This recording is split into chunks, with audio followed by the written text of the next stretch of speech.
Good morning, YouTube. It's another beautiful day in God's country. Hey, listen, I got to work outside today, so I might not have my sunglasses on. We're here at the $9,000 house, the latest project. My new $9,000 house I told you all about that I closed on last Monday, so I've had it for a week. And I thought I'd bring you all on a trip this morning, even though I won't be able to upload this video probably until, I don't know. I'm going to be here all day. It ain't no Wi-Fi here, so I don't know. I guess this video will be on tonight. But it must be around 8 o'clock in the morning. What is it? Oh, hell, it's 9 o'clock in the morning. Oh, lucky moving slow this morning. But it's going to rain on us, and it's going to rain on us quick. It already did rain a little bit.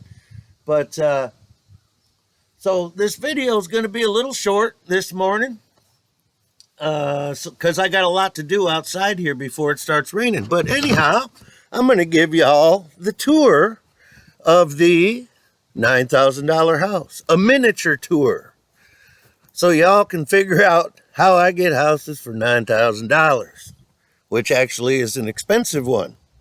Haven't bought one. Usually don't pay that much for these, but the market is on fire. This is Lucky's $9,000 house. By the way, Alan, while that Chevy truck of yours is very impressive, I do like it. You know I'd probably buy it off you anytime. That right there is my $500 F-150 with over 300,000 miles on her. And she gets it done every time. 6 in a row, ready to go. That's the famous Ford straight 6. Anyway, I weed eated this lot yesterday, about 2.5 hours with the weed eater. It was all overgrown, looking like that. It was up past my waist. And so a few hours with the weed eater yesterday, and I got that knocked down. But I got a lot more to do today. But yeah, she's a good old solid house, built in the 1800s. This was what they call a mining house. And these were all mining towns. I am in the tiny town of Fulton, F-U-L-T-O-N, just outside of Mohawk, Michigan. And as you can see, I knocked all this down with my weed eater yesterday.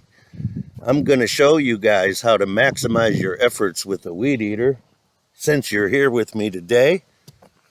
Teach you a little bit about the Stihl weed eater. Because I am wearing my Stihl hat, right? I got the Stihl hat on. Everybody thinks I promote Stihl or I really love Stihl, although it's not that I'm in love with Stihl equipment, but it's the only type of equipment I'll buy.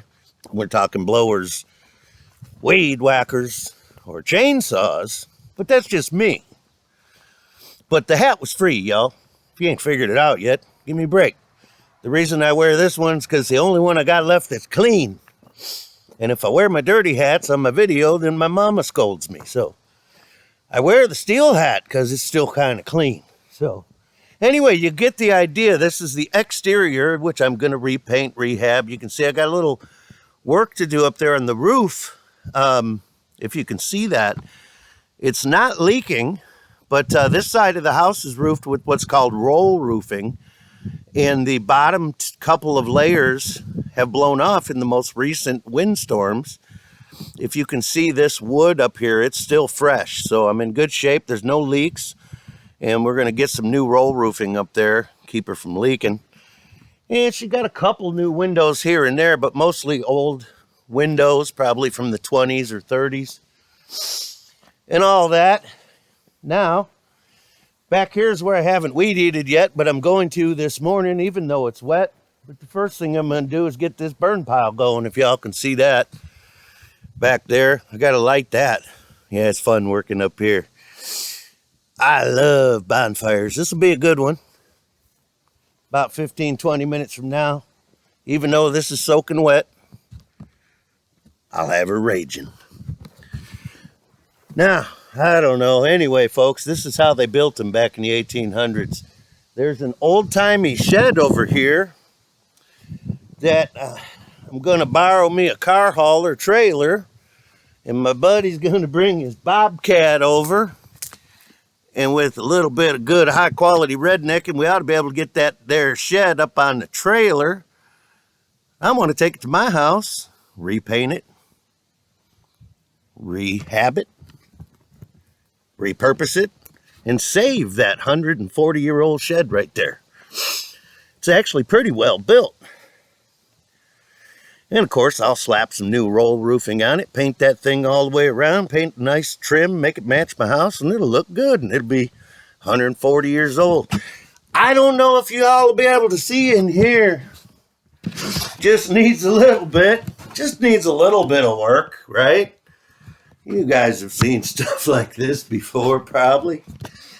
Lucky's seen a lot of stuff like this. All right. Oh, we're inside. I got to put my sunglasses on. I'm only serious. Anyway, not enough light in here, as you can tell, but the old house, she ain't bad. She ain't bad, right? She got the upstairs up there, kind of one giant room and then a bedroom, and, you know, needs the elbow grease. She got the new furnace. And in here's the bathroom. In here's the living room. Anyhow, folks, just another old-timey house. Got the original hardwood floors, if you can see those. This is what real hardwood floors look like, y'all, when they ain't been nothing done to them in 100 years. I kind of like them. I like wood. I don't really like carpet and stuff, even though I do have carpet in the house that we live in now, simply because it had pretty nice, pretty new carpet in it when we first got it. But anyway, folks, so I'm out here today speaking the real truth. Another beautiful day in God's country, like I always tell y'all. Now, if you want to know how I can weed eat an entire half-acre yard in 2.5, 3 hours, I'm going to give y'all a little lesson today regarding a Stihl weed eater. Now, I'm running what's called an FS70. This is a FS70R. It's kind of a newer one. I don't know, 6 years old maybe or something. The best Stihl weed eater ever made is called an FS80. If any of y'all have a older Stihl weed eater, maybe 10, 20 years old, I think more than 10, probably closer to 20, and it says FS, F is in Frank, S is in Sam, FS80, don't get rid of it. And if you're gonna, make sure you get at least $300 for that sumbitch, because every lawn care guy in the United States wants it. Okay? Stihl FS80. Straight up 2-stroke. The best weed eater they ever made. Hands down. Just about any Stihl guy will tell you that. And very hard to come by. Most little Stihl dealerships have a waiting list of fellas that told that dealership, hey, anybody brings in an old FS80, trades it in or whatnot, you call me, I'll buy it off you. Okay? So they're really hard to find. I had one, and boy, I should have never let go of it. But anyway, these FS70s are kind of, you know, close. But Stihl does not make an FS80 anymore, unless they've started more recently. The FS80 was so coveted by the lawn care community when they had discontinued it because of pollution, right? When they discontinued it because people were bullshitted by propaganda, they didn't make another FS80 because they knew they couldn't make one as cool, and with the new smog control and, you know, blah blah blah, smog prevention crap, etc. So you can either get an FS70 or an FS90. Now, a lot of guys will tell you, well, get the FS90 because it's got so much more power. And if you're going to do crazy work like Lucky does, where you're going to clear a field in an afternoon and turn it into a lawn, you're going to need that power. Well, I go with the FS70 because it's lighter And I'm going to teach you today how to get maximum power out of your Stihl weed eater. And you could, yeah, I'm going to show you how to do it, folks. These things, most people aren't getting 10% out of their Stihl weed eater, in my opinion. That's why I wear the Stihl hat there, right? No, it was free, folks. So, with all that said, let's get to it. The FS70 is what they call now some kind of four-stroke. I don't really get it because you still got to mix the oil with the gas. So to me, it's a two-stroke. And they don't quite smoke like the old ones. So I added some extra two-stroke just so I got the nice little blue smoke blowing out. So it smells good. I like the environment. That's a good environment. People don't understand that. They go, oh, two strokes are bad for the environment. No, they're not. As soon as you smell a two-stroke motor running, it takes you right back to that night at the bar with the fellas with all 12 snowmobiles running and idling as everybody finishes their last beer, getting ready to roll out. That's a good gosh dang environment, folks. Or down at the marina at 6 o'clock in the morning when the sun's coming up and that fella's down there firing up that old Johnson. And you know how that is, fellas. Any of you guys do any fishing? You know, you still got one of them old Johnsons. Well, you know how it is getting them old Johnsons going, right? I mean, there's an art to it. And this fella down there, I don't know, he had like about a 1969 Johnson on the back of his fishing boat back there, right? So, there's a guy down there, he decided he's going to get that old Johnson fired up. Well, you got to be careful with them old Johnsons. It's likely been just laying around for a while, right? You can't just go over there and crank on it. Not like them newer ones, them younger Johnsons, but when you ladies, if any ladies ever gone any fishing, when you get your hands on an older Johnson like that, you got to remember it's probably been laying around for a while. Takes a while to get things lubed up before it's ready to go. They all got the ball there. The first thing you got to do is squeeze the balls on them old Johnsons, and you can't squeeze them hard, ladies, not too hard. You'll flood it out, and it's going nowhere then. You got to gently squeeze the balls. You got to know just how to do it. Get her primed, right? And then once you've got that old Johnson fully primed by squeezing them balls just right, then what you got to do is you don't want to just start tugging on her, folks. Don't just start yanking and cranking on that old Johnson. Like I said, it's probably been laying around a while, right? So you got to take your time. When you're done gently squeezing the balls, now what you want to do is you just want to crank on it slowly.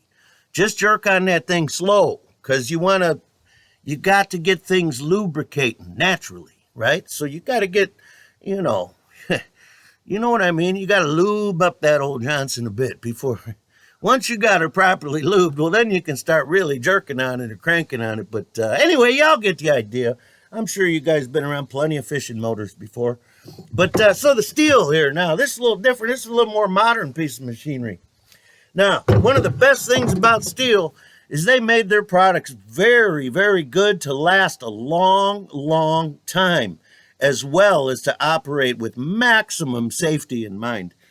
Very hard to hurt yourself with a stock Stihl weed eater because they really, the engineers really went all out on safety, especially since they made these hybrid four-stroke things, right? So first thing you want to do is add a little extra two-stroke in there so you get some blue smoke so you feel like you're still working. That's the first thing you want to do. Then what Lucky does is, I add a little what's called stable in there because it adds a little octane as well, and it'll get her to bang just a little harder. You can squeak a couple more RPMs out of it with a little stable in there. And then once in a while, when I got a lot of shit to do like I do here, I just go ahead and buy me a bottle of Octane Boost, and I like to ease that in there as well. But now let's talk about the important, well-engineered safety equipment that Stihl provided for us to keep us safe and to ensure that your Stihl equipment runs well for a long time to come. First and foremost, when you buy your Stihl weed eater, you're going to have a big old fancy guard up here on the top. Now, of course, that's imperative to keep you safe. If you don't have that guard on, you're going to be flinging rocks everywhere. You could lose an eye. You're going to bust glass out of your own house, bust windows out of the neighbor's trucks.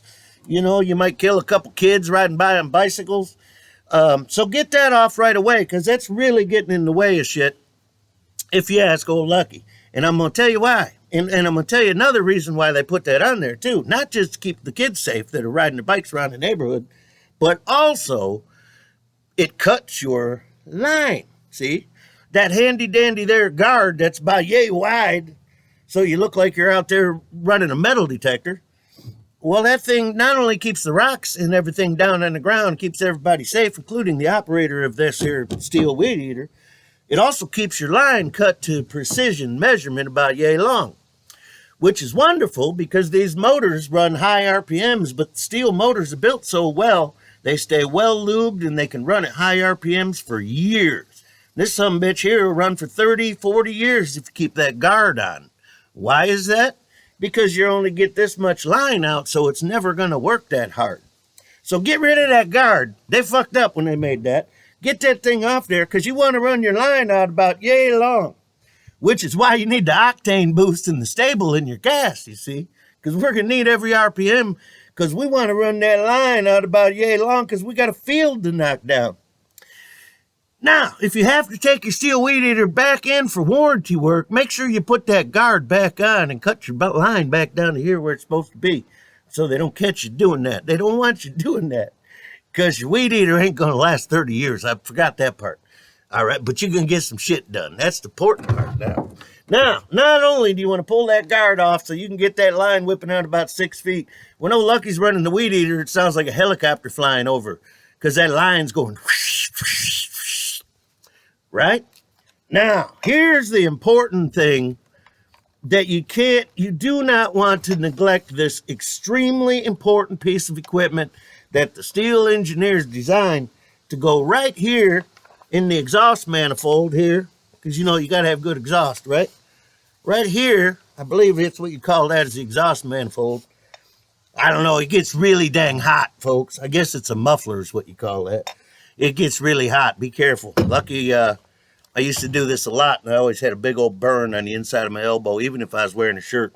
You run this thing for 3-4 hours, and even laying your elbow right here puts a big old burn on you. But anyway, the engineers at Stihl, again, geniuses. Now, they knew that a fellow like Lucky could run a lot of RPMs out of this thing for quite a while, and it gets really hot. So then you sit her down and let her idle, and what she do is she catches the grass on fire and burns the neighborhood down. So they knew that old Lucky might burn the neighborhood down. So they put something in here called the spark arrestor. Now listen up, fellas. This is the most important piece of equipment that the engineers put on your Stihl weed eater. And it's just a little filter-looking piece of metal about yay long, about this wide, right by, looks like a tiny Band-Aid. Slides right in there. You'll never even know it's in there. Suck all the RPMs right out of your weed eater too, folks. So what you want to do, to make sure you don't burn the neighborhood down, take this little screw out, give her a few turns, get a screwdriver, stick her underneath that grate, pull it up, grab her with a pair of needle nose, pull it out and throw that piece of shit away. Once you got your spark arrestor out and your guard off the front, you're ready to get some shit done. How about a demo? Let's see. I don't know. Let's see if Lucky can give you a demo here. Hey. Now, the Stihl weed eaters are pretty predictable. This one's been run hard and put away wet, so I'm predicting the fourth pull. 3.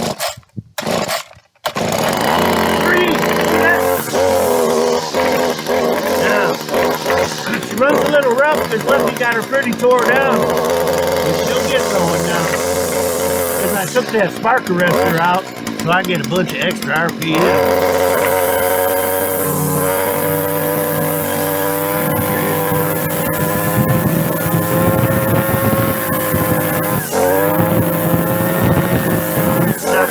Now I'm gonna go torture this field behind me and show y'all how much work you can get done with a Stihl weed eater if you're willing to do your own engineering.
y'all saw that or not, but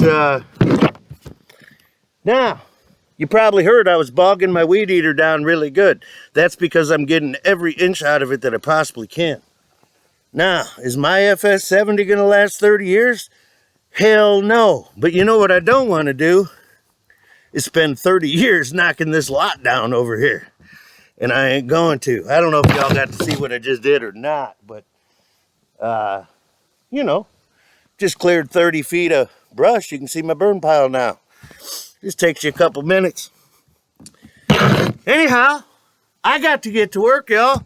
I'm fixing to light that big old bonfire and weed eat the rest of this yard. So, ask yourself, who can I help today? And most importantly, get all that shit out the way on your weed eater and get some gosh dang work done, will you? Stay true, y'all.